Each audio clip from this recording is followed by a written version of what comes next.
Okay, shut up. Oh, hi, kids! It's me, MrTerrible Todd, back again for another episode of the Church of Todd. I am your pastor, Pastor Mr. Terrible Todd, and once again we are reading from the Holy Bible. That's right, kids. Oh, before we get started, let's open up with a hymn. All you need is Jesus. All you need is Jesus.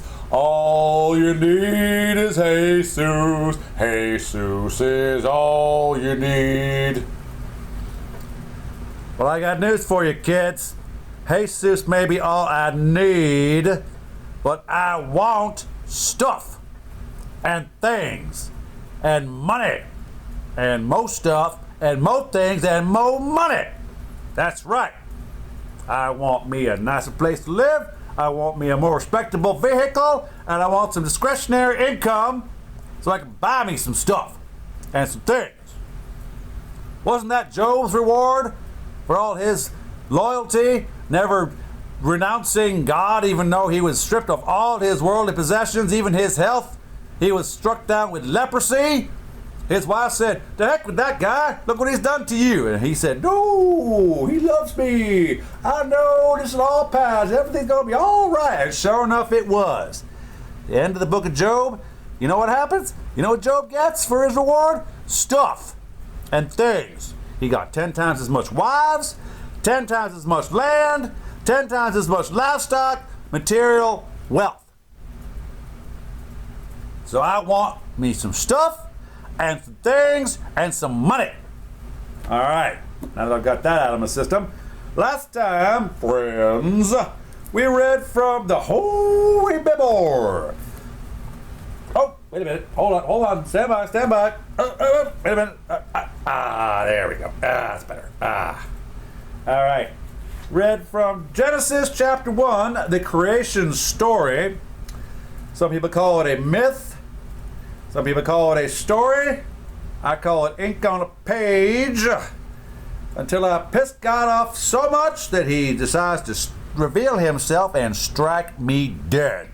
Right here on video. So I can upload it to the internets for all you nice folks out there in YouTube land to see.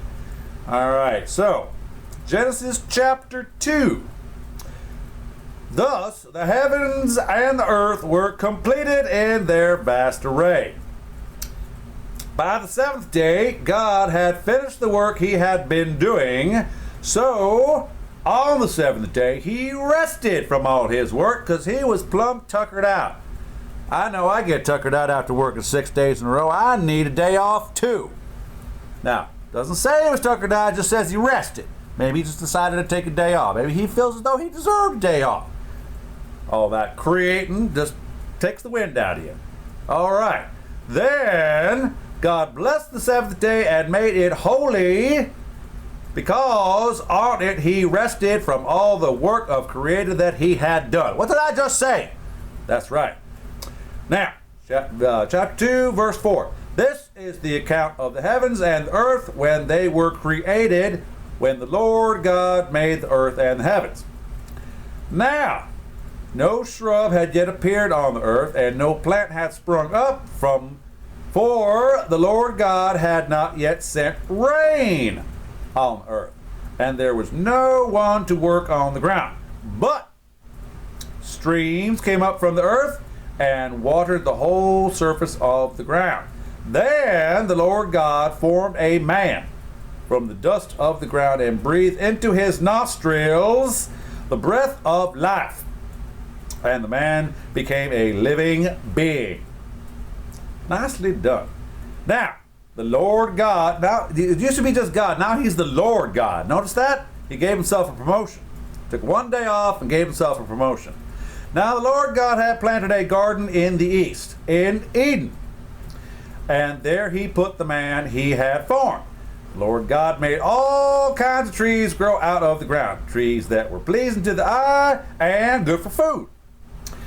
In the middle of the garden were the tree of life and the tree of the knowledge of good and evil. A river, water in the garden, flowed from Eden. From there it was separated into 4 headwaters. The name of the first is the Pishon. It winds through the entire land of Havilah, where there is gold. Parentheses. The gold that land is good. The gold of that land is good. Aromatic resin and oxen are found there. End parentheses. The name of the second river is the Gihon. It winds through the entire land of Cush.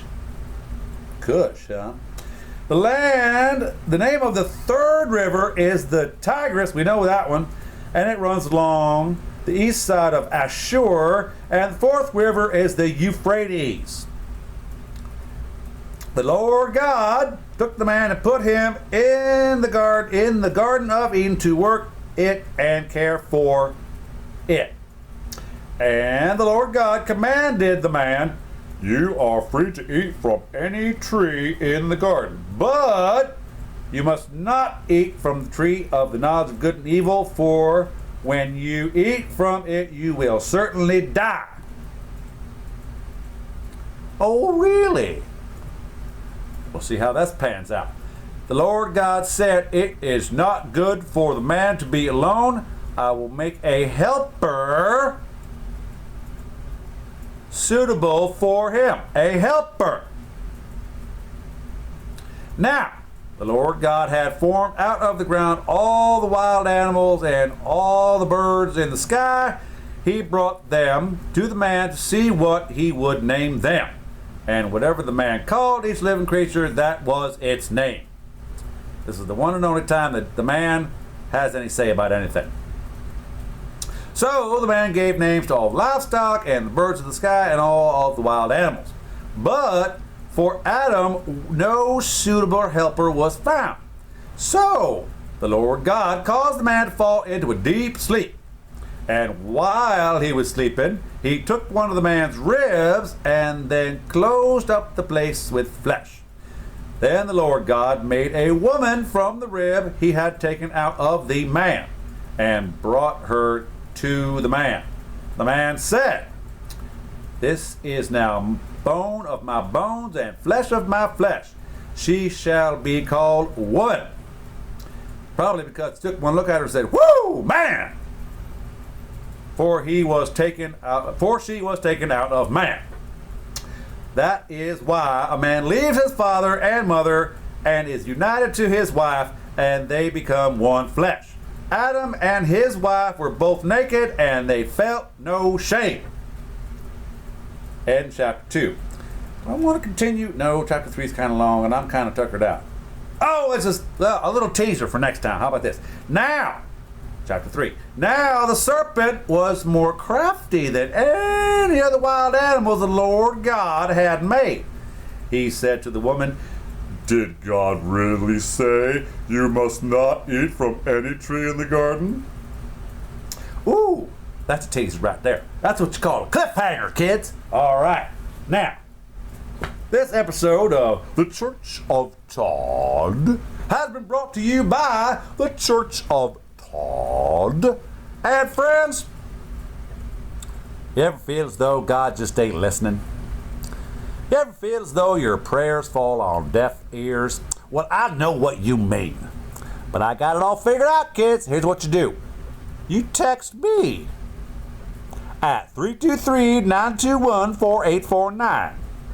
And you tell me your stupid prayer, and I will ask God myself, and I will text you back myself after you send me $5 on my PayPal account. That will be Todd Beeson. Pretty sure I'm the only Todd Beeson on PayPal, but I could be wrong. You send me $5 and I will text you back God's answer to your stupid prayer.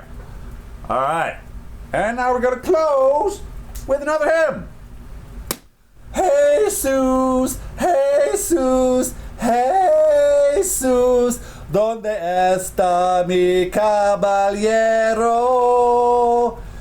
¿Dónde está la casa de las putas? Senorita Quanto. Hey! Lord God ain't struck me dead yet. Guess it just ain't pissed him off enough yet. Well, we'll just have to keep on trying. All right, kids, remember what I always tell you. Don't get caught.